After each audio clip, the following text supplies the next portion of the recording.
Welcome to the SEO.co Search Engine Optimization Podcast. Digital marketing essentials and next-level tactics. From off-site and on-site optimization to persuasive selling and everything in between.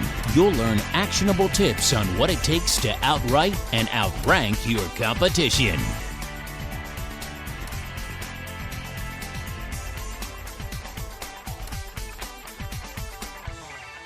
Welcome back to the SEO.co podcast. Today we're continuing and wrapping up the series How to Scale Your PPC Campaigns. Last time we left off in the middle of 10 tips for scaling your PPC ads, and today we're going to continue. Next tip on the list, create different ad groups. If you're going to scale your PPC campaigns, chances are you plan to advertise several more products and services your business offers. The problem is you can't group all of these potential ads together. This makes it very difficult to track results and measure your campaign's ROI. When scaling your PPC campaign, you'll need to create distinct groups for different products and services. For example, let's say that you sell home security equipment. If you're planning on advertising both home security cameras and alarm systems, then it's best to place those products in different groups. Why? Both of those products are very similar. The reason is because when you separate different products and services into distinct ad groups, you make it easier to target hyper-specific keywords. This way, you can not only create keyword-rich ad copy, but you can develop ads that are just what your audience is looking for. Next up, analyze keyword demand. When designing a PPC campaign, it can be tempting to just target the low-hanging fruit. After all, there's no harm in bidding for low-cost keywords that can net minimal traffic for your website or landing page. The problem is that all traffic isn't good traffic. Just because your ads are getting impressions online doesn't mean they're successful. Even if you're targeting keywords that total hundreds of thousands of traffic, your ads will never be completely efficient. As a result, make sure that you analyze the demand of your targeted keywords before moving forward. This goes beyond determining how much traffic a standard keyword receives.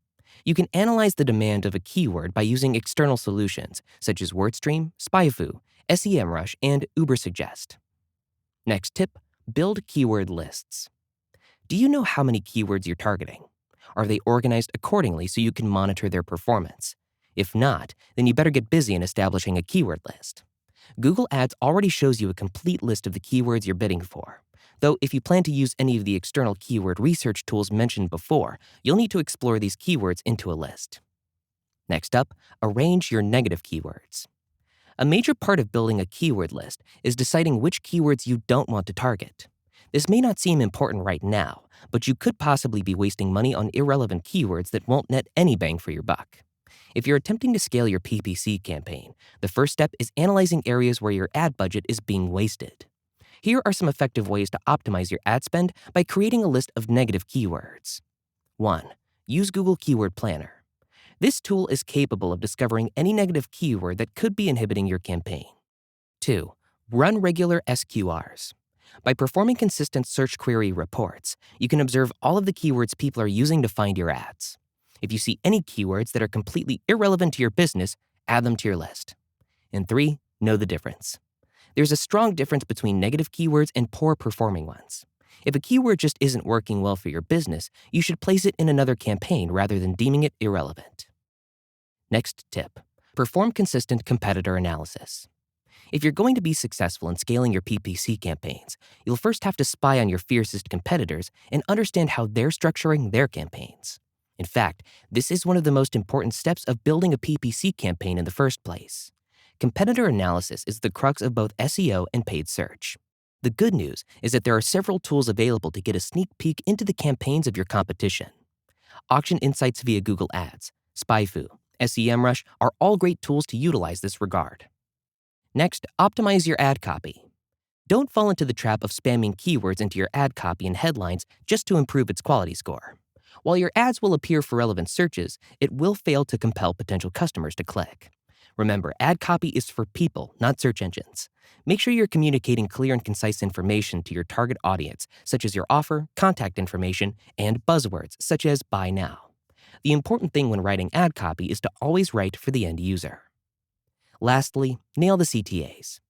Like the ad copy, the call to action, or CTA, is one of the most important structural components of any campaign. Therefore, pay close attention to the verbiage and contact information you use in your CTAs. If you're selling products, you should strive towards attracting your audience to buy now, On the other hand, if you're selling services, it would be best to convince your audience to learn more. These are clear differences, as most online products are geared towards consumers who have natural impulses to splurge in comparison to key decision makers who are interested in a service. Since your CTAs will impact your entire campaign, place them in rigorous A/B tests to ensure that they're effectively converting your target audience. Scaling your PPC campaign will ultimately require a great deal of experimentation, time, effort, and money. When you choose to do all of the work yourself, you can run the risk of wasting your valuable investment and ruining your campaign. Nonetheless, if you're still interested in growing your PPC campaign, then you've come to the right place. Contact SEO.co today for a free proposal to begin scaling your campaign. And thanks again for listening to the SEO.co podcast. We appreciate you, and we'll see you in the next episode. Thank you for joining us on the SEO.co podcast. We appreciate your time. Be sure to rate, review, and subscribe to the show and visit SEO.co for more resources based on today's topic, as well as access to more podcast episodes to help you improve your site's long-term SEO success.